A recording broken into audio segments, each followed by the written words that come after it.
Waiver police की कार्यशैली पर उठे सवालिया निशान, निर्दोष को बनाया अपराधी बनाकर भेजा जेल। जहां एक तरफ अधिकारी कानून व्यवस्था का पाठ पढ़ा रहे, वहीं दूसरी तरफ वेवर पुलिस की कार्यशैली पुलिस में महकमे की छवि को धूमिल करती हुई नजर आ रही है। जहां सीधे सीधे व्यक्ति को फर्जी तरीके से अपराधी बनाकर जेल भेज दिया। पीड़ित अधिकारियों के यहाँ चक्कर लगा रहा है और पूछ रहा है कि साहब मैंने क्या गुनाह किया है, की वजह से मुझे 3 दिन तक जेल में रहना पड़ा। दरअसल पूरा मामला जनपद मैनपुरी के वेवर थाना का है, जहां थाना प्रभारी महाराज बेगुनाह को अपराधी बनाकर जेल भेज दिया।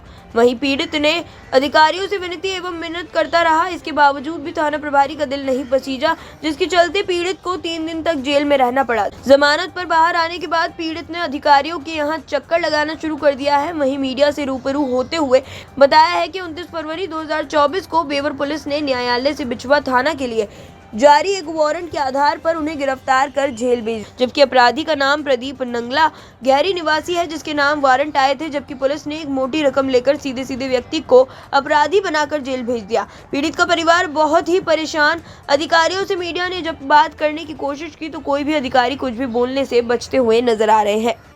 क्या नाम है आपका? प्रदीप कुमार। अभी आप 3 दिन जेल काट के आए, किस उसमें गए थे आप? मेरा तो साहब कोई केस नहीं था, बल्कि प्रदीप कुमार दूसरा लड़का था, वो नगला कैरी का रहने वाला था।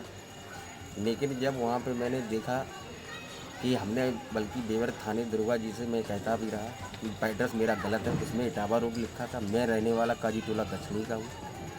लेकिन दरोगा जी ने मेरी 1% मानी नहीं और तुरंत मुझे को जेल भेज दिए गए। आप कभी जेल गए हैं क्या? मैं अपनी ज़िंदगी में पहली बार जेल गया। अभी हाँ, आज मेरी 39 साल की उम्र हुई। 39 साल में जाके जेल का मुँह देखा है कैसा होता। 3 दिन रह के भी देखे आए, बिना फालतू का मुझे परेशानी उठानी पड़ी। दुनिया भर के सबके सामने मेरी बेइज्जती हुई। ऐसा काम मुझे मेरे से करवाया गया जो मैंने अपनी लाइफ में नहीं ऐसा काम किया। वो उसका क्या नाम था दूसरे वाले का? प्रदीप कुमार। कहाँ का रहने वाला? नगला कहरी का। आप कहाँ के रहने वाले? बेवर के। कौन सी जगह? काजी टोला दक्षिणी के। तो उन्होंने दरोगा जी ने पूछा नहीं आपसे? कुछ नहीं पूछा। मैंने कि बेटे तेरे नाम पे वारंट है। बुलाया कैसे था तुम्हें? असल में मेरी वाइफ से ये कहा कि 29 तारीख को रात में मैं गाड़ी लेके गया था।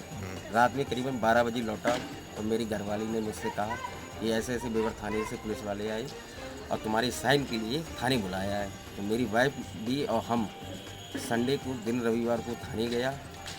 तब मेरी वाइफ ने कहा यही भाई साहब आए हुए थे। तो उन्होंने एकदम मुझे अंदर ले गए कि बेटे तेरे नाम पे वारंट है। जब मैंने वारंट देखा तो उसमें बिस्मा थाने का था वारंट। मैंने उनसे कहा भी था, हमने साहब मैं नहीं हूँ, आप इसको पहले दिखवाइएगा, जांच करवाइएगा। लेकिन उन्होंने मेरी 1% मानी नहीं। किस मामले का वारंट था? वारंट ये कच्ची दारू का था। आप बेचते हैं क्या? नहीं, हम ड्राइवर आदमी हैं। आप मेरे बारे में सारी बेवर में पता करवाइएगा, प्रदीप क्या करता है क्या नहीं करता है। तो आपके झूठे केस में भेज दिया गया दूसरी जगह? दूसरे का केस मेरे ऊपर लाद दिया गया। जब मैं उस दिन तारीख में गया, जब वहाँ मैंने देखा तब वहाँ प्रदीप की जगह दूसरा प्रदीप था और मुझे फांस दिया गया। कहाँ देखा, कैसे पता चला? ये कोर्ट में जब तारीख में गया, जब वहाँ फाइल आई निकल के, जब मेरे साइन हुए तब हमने देखा अरे ये तो हम ही नहीं। बल्कि जो कोर्ट में पेशकार साहब होते उन्होंने कहा ये लड़का है ही नहीं। मेरे वकील के सामने ही कहा कि ये लड़का वो है ही नहीं। उसके गवाह कौन से थे? उसका एक अपने ये बिस्मा का है नफीस, और एक प्रदीप कुमार है सन ऑफ सीताराम, ये कानपुर का है, और एक बनारस का है। बल्कि उनके सारी जिनने गवाहियाँ दी हैं, जमानत करवाई है, कच्ची जमानत बिस्मा थाने से कराई, उनके टेलीफोन नंबर और उनका आधार कार्ड सारी कुछ मेरे पास है। क्या नाम है आपका? ललिता नाम है मेरा सर। आपके पति अभी 3 दिन के लिए जेल गए, किस मामले में गए थे? वो सर शाम को 3 लोग पुलिस वाले आए थे। उन्होंने बोला तुम्हारे यहाँ पे कोई झगड़ा हुआ। मैंने बोला कोई झगड़ा नहीं हुआ, कहीं वो तुम्हारी महिला थाने में वो चली गई फाइल, वहाँ सुबह आना साइन कर जाना आके। तो मैं वहाँ मेरे पति और मैं गई वहाँ पे, तो वहाँ बिस्मा थाने का था और मेरे पति ने बोला भी कि ये मेरा केस नहीं है, मेरा केस नहीं है। मगर उन्होंने कुछ भी नहीं सुना कि यहाँ बैठ जा, यहाँ बैठ जा, कुछ तुझे मार नहीं देना, तुझे गालियाँ दे रहे हैं और बस यहाँ बैठ जा, कल जाना, इसकी कल जमानत करवा लेना। और सब मैं जो दोबारा गई वहाँ पर, आपने तो पूछा नहीं किस बात की जमानत? मैंने पूछा भी सब कि किस जमानत की है, कि मेरा तो कोई केस ही नहीं इसमें हुआ। उन्होंने कुछ बताया ही नहीं हमें। और बस मैं जब दोबारा गई, हमने लाओ कपड़े वपड़े ध्यान जाके, तो उन्होंने जेल भेज दिया। कुछ खाया पिया भी नहीं ना, कुछ खाने पीने के लिए वहाँ पर मतलब मौका ही नहीं दिया उन्होंने। 11:30 बजे गए वहाँ पर हम घर पे चले आए दोबारा, हमने लाओ ध्यान जाके कुछ खाने पीने के, तब तक उन्होंने जेल भेज दिया संडे को। बोले वहाँ जाना कोर्ट से आप अपनी जमानत करवा लेना जाके। फिर आपको पता कैसे चला? वो ऐसे पता चला सर, जब वो उनकी 9 तारीख दी गई थी, जब मैंने जमानत करवाई, एक कोर्ट में गए, कोर्ट में ने फाइल निकलवाई, तो उन्होंने वकील साहब ने बोला ये प्रदीप नहीं है, दूसरा प्रदीप है ये।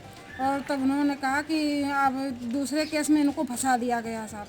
मैं भी बीमार रहती हूँ साहब, और भाग दौड़ करती, सिंगल किडनी की हूँ। बताओ, मैं पुलिस थाने के चक्कर लगाती रही, अपने बच्चे पालूँ या मतलब इनके देखे रहूँ। वो प्रदीप कहाँ का रहने वाला? वो नगला कैरी का रहने वाला है, वो दारू का काम करता है। हमारे हस्बैंड ये कुछ काम करते नहीं है, कोई मेरे यहाँ से कोई गए ही नहीं इस केस में, कोई काम ही नहीं हुआ हमारे यहाँ पर ऐसे। तो आपके पति को भेज दिया गया जेल उसकी जगह पे? उसकी जगह पे मेरे पति को भेज दिया गया। 3 दिन जेल में रह के आए, वहाँ पर बीमार भी हो गए, बहुत मुसीबत उठाई वहाँ पर। हमारे बच्चे भी भूखे रहे, मतलब परेशानी, मजदूरी करते हैं, कोई मतलब ये तो है नहीं। हम भी तो आपने पुलिस वालों से कहा नहीं? मैंने कहा था साहब, बहुत बोला था मैंने कि मेरे पति का काम नहीं, आप जाओ घर पे जाओ, आपको कुछ कहने ना, इसको कुछ गालियाँ दे रहा हूँ, आप घर पे जाइएगा। और इनको भेज दिया वहाँ जेल में।